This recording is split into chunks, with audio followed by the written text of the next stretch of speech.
আল্লাহ আমার রব, এই রবি আমার সব। দামে দামে তুন মনে তারি অনুভব। তোমার দুনিয়াতে আমি যেদিকে তাকাই, অথই নিয়ামতে ডুবে আছি সবাই। পাক পাখালির গানে শুনি তসবিহ কালো রব, তসবিহ কালো রব। আল্লাহ আমার রব, এই রবি আমার সব। আসসালামু আলাইকুম। আলহামদুলিল্লাহ, আসসালাতু ওয়াসসালামু আলা রাসূলিল্লাহ। প্রিয় দর্শক, আপনারা যারা দেশে আছেন প্রবাসে, সবাইকে জানাই অনেক অনেক প্রীতি ও শুভেচ্ছা। শুরু হলো এনটিভি আয়োজিত এবং লাভ হলো নিবেদিত অনুষ্ঠান আপনার জিজ্ঞাসা। আপনাদের সাথে আছি আমি জয়নুল আবেদিন আজাদ, আর আপনাদের মনে জাগা প্রশ্নের জিজ্ঞাসার জবাব দিচ্ছেন বিশিষ্ট আলেম ডক্টর মোহাম্মদ সাইফুল্লাহ। আসসালামু আলাইকুম ওয়া রাহমাতুল্লাহি ওয়া বারাকাতুহু। প্রিয় দর্শক, চলুন তাহলে জিজ্ঞাসার জগতে। শুরুতে একটি ইমেল পাঠিয়েছেন সিদ্দিকুর রহমান আদাবর, ঢাকা থেকে। লিখেছেন, আমাদের মসজিদ বাইতুল আমান হাউজিং বেশ বড় মসজিদ। এখানে প্রধান ইমাম আসর ও ফজর বাদে বাকি সব নামাজে সালাম ফিরিয়েই মোনাজাত শুরু করেন। দুঃখজনক হলেও সত্য, খতিব সাহেবও একই কাজ করেন। আজ মাগরিবের নামাজে খতিব সাহেব পড়িয়েছেন এবং সালাম ফিরিয়ে মোনাজাত শুরু করে দেন। আমার জানা মতো উনি খুবই জাননেওয়ালা, বুখারী শরীফের একজন ওস্তাদ। আসর ও ফজরে তাসবিহ তাহরিমা পড়ার পরে মোনাজাত ধরেন। মোনাজাতের পর সবাই উঠে বাকি নামাজ পড়ে নেয়। এই কাজটি কি সঠিক হচ্ছে? মুদ্রা কথা কি? মূল কথা হচ্ছে মানে ইমাম এবং খতিব সাহেব নামাজের পরে মুনাজাত করে নেই তো? জি জি। আসর ও ফজর বাদে বাকি সব সালামে নামাজের সালাম ফিরিয়ে মোনাজাত শুরু করেন। আসর এবং ফজর বাদে আসর এবং ফজরে মুনাজাত করেন না? উনি সেভাবেই লিখলেন। যাই হোক, মানে আপনার বক্তব্য থেকে বোঝা যাচ্ছে যে তারা আসর এবং ফজরে মুনাজাত করেন না, আর বাকি সব সালাত। এখানে একটু ব্যাখ্যা করেছেন, আসর ও ফজরে তাসবিহ তাহরিমা পড়ার পর মোনাজাত ধরেন। মানে আসরে মুনাজাত করে, আসর ফজরে ওনার ভাষায় তাসবিহ তাহরিমা পড়ার পর মোনাজাত ধরেন। যাই, প্রথম কথা হচ্ছে আপনার মতে ইমাম সাহেব অনেক জানেন, বুখারীর ওস্তাদ, তারপরেও তিনি যে কাজটি করেন এটা শুদ্ধ কিনা? না, শুদ্ধ নয়। অনেক জানার মধ্যে অতিরিক্ত কোনো মর্যাদা নেই, অতিরিক্ত কোনো শ্রেষ্ঠত্ব নেই। শ্রেষ্ঠত্ব এবং মর্যাদা হচ্ছে মানার মধ্যে। অনেক বেশি জ্ঞান হলেই তিনি মানে আল্লাহ তাআলার নৈকট্য লাভ করে যাবে, একথা শুদ্ধ নয়। জ্ঞানের সাথে সম্পৃক্ততা হচ্ছে আমলের। ইলমের মর্যাদা তখনই সবচেয়ে বেশি হবে যখন আমল ঠিক হবে। আপনার ইমাম সাহেব যে কাজটি করেছেন এটাই রাসূলুল্লাহ সাল্লাল্লাহু আলাইহি ওয়াসাল্লামের কোনো হাদিস দ্বারা সাব্যস্ত হয়নি। তাকে যদি আপনি জিজ্ঞেস করেন যে ফরজ সালাতের পরে রাসূলুল্লাহ সাল্লাল্লাহু আলাইহি ওয়াসাল্লাম সম্মিলিতভাবে মুসল্লিদেরকে নিয়ে জীবনে কোনোদিন একবার, আল্লাহ নবী সাল্লাল্লাহু আলাইহি ওয়াসাল্লাম জীবনে কোনোদিন একবার এই ধরনের আমল করেছেন কিনা, সালাম ফিরানোর পরে মুনাজাত করেছেন কিনা, একটি হাদিসও পৃথিবীর কোনো কিতাব থেকে খুঁজে বের করে দিতে পারবে না যে ফরজ সালাতের পরে নবী সাল্লাল্লাহু আলাইহি ওয়াসাল্লাম এইভাবে আমল করেছেন, দিতে পারবে না। সুতরাং তিনি কি জাননেওয়ালা হলেন? তার আপনার ধারণা অনুযায়ী জাননেওয়ালা, আপনার ধারণা যে অনেক কিছু জানেন, বুখারীর ওস্তাদ। আসলে বুখারীর ওস্তাদ জানাও তার নেই। তিনি হচ্ছেন অন্ধ অনুসারী। গড্ডারিকা প্রবাহে সমাজে যা চলছে সেটারই কি করতেছেন? প্রতিনিধিত্ব করতেছেন, সেটারই তিনি বাস্তবায়ন করতেছেন। যদি এইগুলোর বাস্তবায়নকারী হয়ে থাকেন তাহলে এর মধ্যে কোনো ফায়দা নেই। একটা দলিল দ্বারাও প্রমাণিত হয়নি যে এই কাজটি নবী সাল্লাল্লাহু আলাইহি ওয়াসাল্লাম করেছেন অথবা সাহাবায়ে কেরাম করেছেন। সুতরাং এই ধরনের সম্মিলিত মুনাজাত ইসলামের শরীয়তে ফরজ সালাতের পরে সঠিক নয়, সুন্নাহ সম্মত নয়, বরং জুমহুর আহলুল হাদিস এটাকে বেদাত বলেছেন। বেদাত বলেছেন। আহলুল হাদিস ছাড়াও ওলামা ইকরামদের মধ্যে, আহলুল ফিকহের মধ্যে অনেকে বেদাত বলেছেন। এই ভারতবর্ষের অনেক আলেমরাও বেদাত বলেছেন। হানাফি মাযহাবের আলেমরা অনেকে বেদাত বলেছেন। সুতরাং এই ধরনের বেদাতি কাজ যিনি করে থাকেন তার জ্ঞান অনেক বেশি আছে, এটা আমি বিশ্বাস করি কম। যদি জ্ঞান বিশ্বাস করি তাহলে তার আমল নেই, এতে আমার কোনো ধরনের সন্দেহ নেই। যে ব্যক্তির জ্ঞান আছে আমল নেই, সে অনেকটা মুনাফিকের, তিনি তো প্রকৃত আলেম নন, অনেকটা মুনাফিকের মতো। এ হচ্ছে শেখুল ইসলাম ইবনে তাইমিয়া রাহমাতুল্লাহ বলেছেন, ফাকাত শাব্বাহা উলামা ইল ইয়াহুদ, সে ইহুদিদের আলেমদের মতো হয়ে গেছে। অনেকটা কথাও কাজে মিল নেই, কথা এবং কাজে মিল নেই, ইহুদি আলেমদের মতো হয়ে গিয়েছে। ইহুদি আলেমরা জানতো কিন্তু করতো না, মানতো না। সুতরাং এই ব্যক্তি সত্যিকার অর্থে আল্লাহ রাসূল সাল্লাল্লাহু আলাইহি ওয়াসাল্লাম যে নির্দেশনা আছে সেটাকে অনুসরণ করছে না। জি, বিষয়টি সম্পর্কে জানলাম। প্রিয় দর্শক, আপনি আরও লিখেছেন যাকাত বিষয়ে, আমার ব্যাংকে ব্যক্তিগতভাবে 50 থেকে 60 লাখ টাকা লোন আছে। বিগত 3 বছর যাবৎ কোনো ব্যবসা নাই, বরং নিয়মিত ঋণ বাড়তি আছে। এ পর্যায়ে আমার স্ত্রীর নিকট 15 থেকে 16 ভরি স্বর্ণ আছে। আমার স্ত্রী একজন গৃহিণী, সম্পূর্ণ আমার উপর ডিপেন্ডেন্ট। এ ব্যাপারে যাকাতের বিধান কি, যদি একটু বুঝিয়ে বলেন। প্রথম কথা হচ্ছে, স্ত্রীর নিকট স্বর্ণ আছে, এটা অস্পষ্ট বক্তব্য। এটা গহনা কিনা স্বর্ণ? জি, তিনি যদি এটা ক্লিয়ার করতেন তাহলে আমরা উত্তর দিতে পারতাম। স্বর্ণ আছে আর গহনা অলংকার আছে, এক কথা নয়। সুতরাং এই বক্তব্যটি সঠিক হয়নি আপনার। আপনাকে অনুরোধ করব আপনি আপনার প্রশ্নটাকে আরেকবার ক্লিয়ার করবেন। আর 2 নম্বর বিষয় হচ্ছে, আপনার স্ত্রীর যদি স্বর্ণ থাকেও সেই স্বর্ণ থেকে যাকাত দিতে হবে, এটা আপনার কাছে যাকাত মূলত মালের উপর আসে, যাকাত ব্যক্তির উপর আসে না। সুতরাং সেটা আপনার উপর কোনোভাবেই আসবে না। এই যাকাত স্বর্ণ হলো স্ত্রীর উপর আসবে। যদি স্বর্ণ থাকে, স্বর্ণের যাকাত আপনার স্ত্রীর উপর আসবে। আপনার স্ত্রী ওই স্বর্ণ থেকে কেটে সেখান থেকে যাকাত আদায় করে দিতে হবে। বাকি আপনি এখানে যে বক্তব্যটি উল্লেখ করেছেন, সে বক্তব্যতে গলদ হচ্ছে কোথায়, সেটা হলো আপনি স্ত্রীর স্বর্ণের কথা উল্লেখ করেছেন। কি স্বর্ণটা কিসের স্বর্ণ, কোন ধরনের স্বর্ণ, গোল্ড বার, এটা কি গহনা কিনা এবং ব্যবহারের জন্য গহনা কিনা, এই বিষয়গুলো স্পষ্ট করেননি। ফলে এটাকে স্পষ্ট করে আবার প্রশ্ন পাঠাবেন, তাহলে আমরা আপনার বক্তব্য এবং আপনার প্রশ্ন যথাযথভাবে উত্তর দিতে পারবো। এখানে কিছুটা অস্পষ্ট বিষয় রয়ে গিয়েছে। স্বর্ণের বারের এক মাসলা আর গহনা হলে অন্য মাসলা হবে। প্রিয় দর্শক, স্পষ্ট করে যদি প্রশ্নটি পাঠান তাহলে আমাদের পক্ষে সম্ভব হবে স্পষ্ট জবাব দেওয়া। আরও একটি ইমেল পাঠিয়েছেন আজগর আলী, লিখেছেন, কোন আমল করলে মানুষ এবং দুষ্ট জিন ও শয়তান থেকে নিরাপদ থাকা যায়? 2টি কাজ। 1 নম্বর হচ্ছে সকাল সন্ধ্যার আজকারগুলো নিয়মিত করবেন। সকাল সন্ধ্যার আজকারগুলো নিয়মিত যদি কেউ করে, তিনি দুষ্ট জিন এবং শয়তানের প্রভাব থেকে, আসার থেকে নিজেকে ইনশাআল্লাহ মুক্ত রাখতে পারবেন। এটা হলো প্রথম কাজ। তাহলে এটি আপনি বেশি বেশি করে করবেন। 2 নম্বর যে কাজটি, সেটা হলো মুআওয়াজাত যেগুলো আছে, কুল হু আল্লাহু আহাদ, কুল আউযু বিরাব্বিন নাস, কুল আউযু বিরাব্বিল ফালাক, এই যেগুলো আছে এগুলো বেশি বেশি করে পড়বেন। এগুলো রেগুলার বেশি বেশি করে পড়বেন। যদি আপনি শয়তানের অনিষ্ট থেকে নিজেকে রক্ষা করতে চান, সেটা পড়বেন।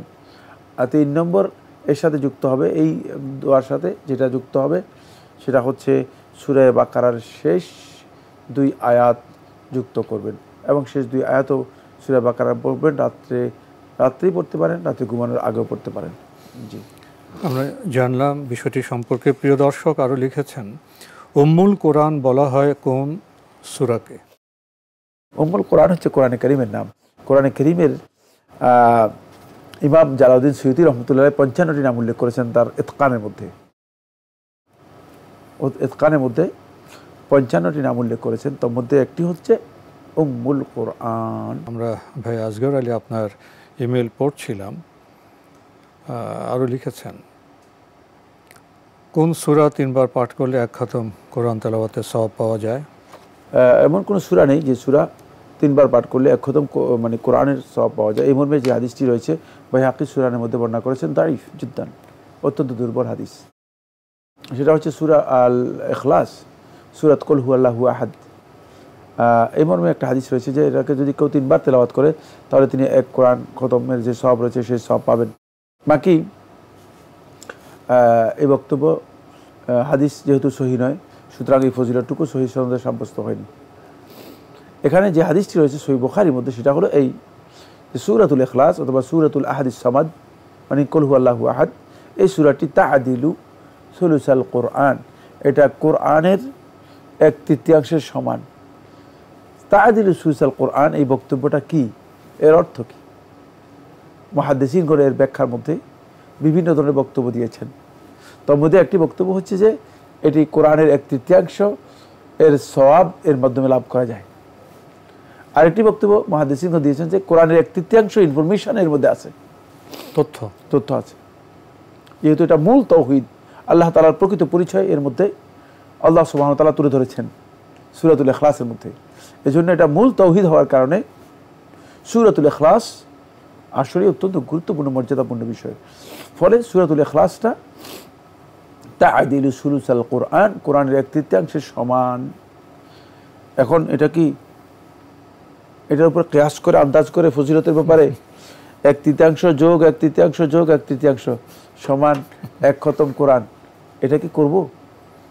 না, খুব ভালো করে খেয়াল করতে হবে। যারা এই ধরনের বক্তব্যগুলো দিচ্ছেন তাদের এটাও জানতে হবে যে মানে এই ফজিলতের যোগ করে মানে ফজিলতকে মানে এইভাবে নির্ধারণ করে দেয়া, এটা নিজেদের ধারণার বিষয়ে, এটা রাসূল সাল্লাল্লাহু আলাইহি ওয়াসাল্লামের হাদিসের বক্তব্য নয়। সুতরাং এক খতম হয়ে যাবে যে সূরাতুল ইখলাস 3 বার পড়লে যে বক্তব্যটি রয়েছে এটি দলিল এর প্রয়োজন, সুস্পষ্ট দলিল এখানে নেই। আরও লিখেছেন কোন পানিতে ওযু করলে গুনাহ থাকবে না? আমি বলতে পারবো না, এই প্রশ্নটা আমার জানা নেই। কোন পানিতে উযু করলে গুনাহ থাকবে না আমার জানা নেই। আমরা যতটুকু জানি সেটা হচ্ছে আল্লাহর বান্দা যদি উযু করে থাকেন, উযুর পানি পবিত্র পানি হলে তো হয় না, হ্যাঁ, পবিত্র উযুর পানির মাধ্যমে তার গুনাহগুলো ঝরে পড়ে যায়।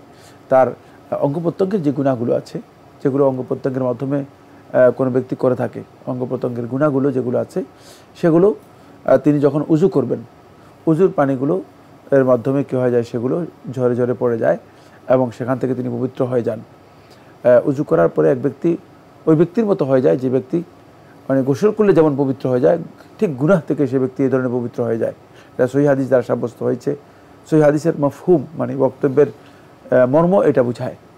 কিন্তু কোন পানি, এই বক্তব্য পানি হতে পবিত্র পানি হলে হবে, কোন পানি, এই বক্তব্য এর অতিরিক্ত কোনো কিছু মানে এটা এই কথাগুলো হচ্ছে কুইজের কথা। আপনারা কষ্ট করে প্রশ্ন পাঠান, কিন্তু কোনটা প্রশ্ন কোনটা কুইজ এই পার্থক্য থাকা প্রয়োজন। শায়েখ এটা দৃষ্টি আকর্ষণ করলেন।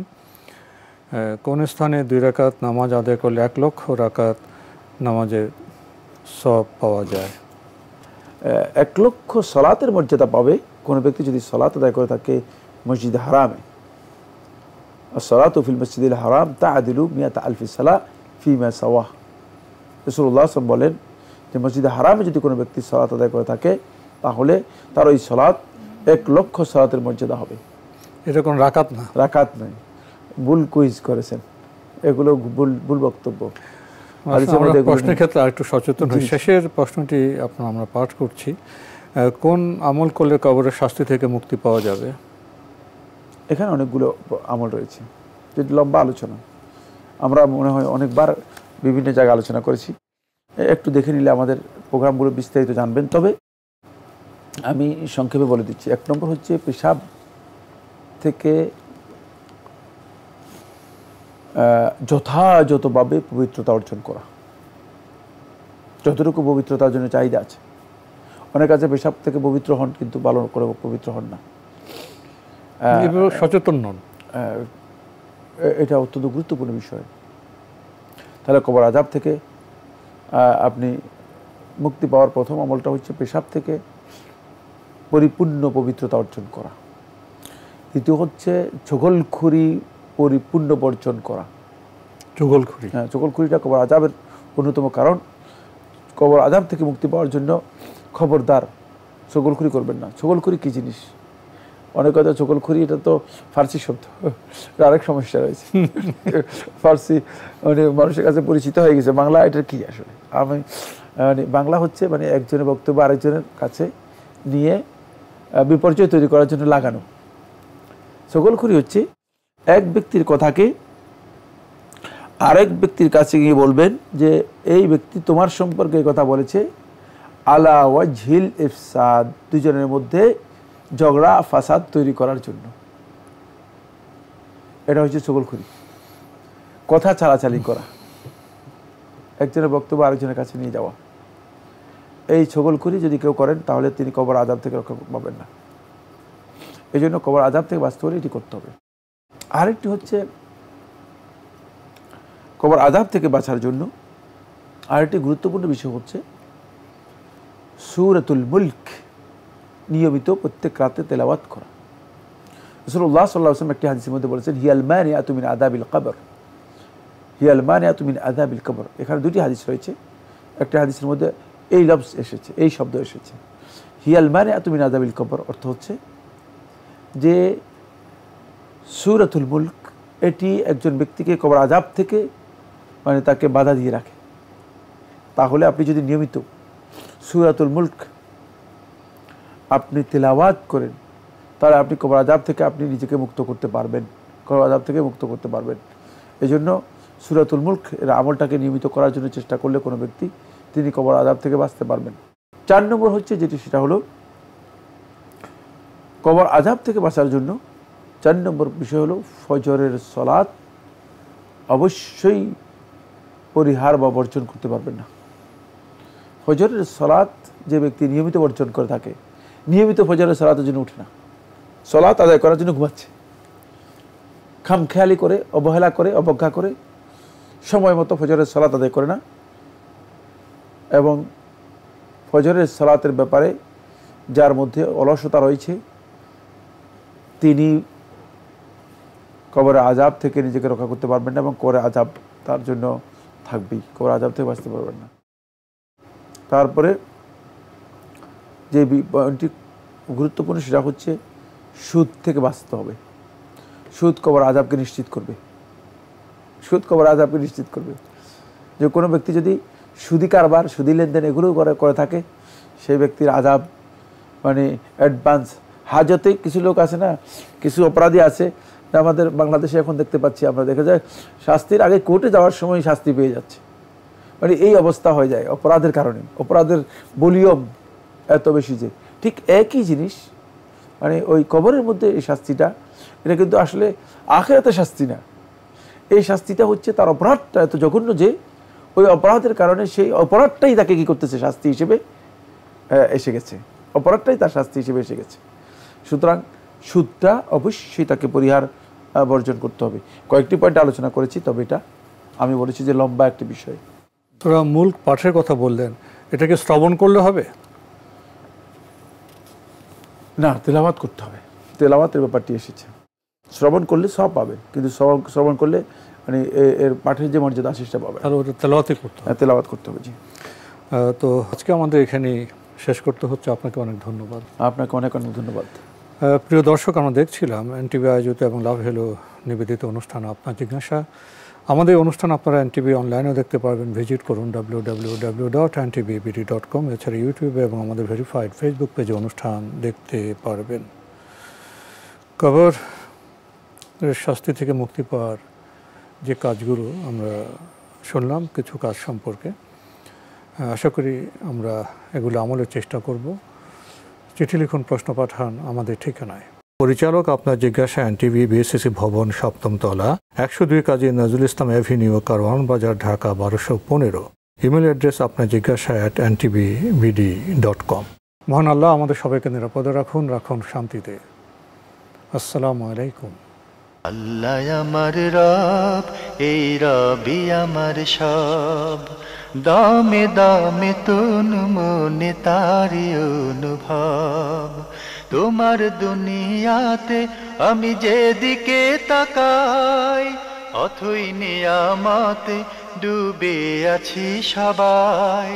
পাক পাখালির গানে শুনি তসবিহ কলরব, তসবিহ কলরব। আল্লাহ আমার রব, এই রবি আমার সব।